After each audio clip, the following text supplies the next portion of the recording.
হয়। আওয়ামী লীগের আমাদের বিসিএস-পিএসসিদেরকে দেখেছেন, ইউনোদেরকে দেখেছেন, তারা আপনাকে পাত্তা দেয় নাই। কিন্তু গণঅভ্যুত্থান হয়েছে, এই গণঅভ্যুত্থানের নেতৃত্ব দিয়েছেন আপনারা সাধারণ মানুষ, ওই লুঙ্গি পরা খেটে খাওয়া কৃষক শ্রমিক, আপনারা গণঅভ্যুত্থান ঘটিয়েছেন। সুতরাং ডিসিশনই আপনার কথা না শুনে ডিসিকে বলবেন আগামীকাল থেকে আপনি জেলে বসতে পারবেন না।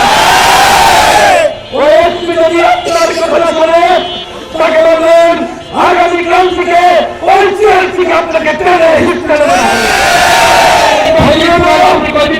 আপনার কথা না শুনলে আমাদের বাড়িতে গুলার সময় নাই। সাধারণ মানুষের বাংলাদেশ। তবে আমি এতটুকু বলতে চাই, আমাদের ঝিনাইদহ জেলাতে নতুন যে ডিসি এসেছে তিনি সকল মানুষের সাথে মতবিনিময় করছেন।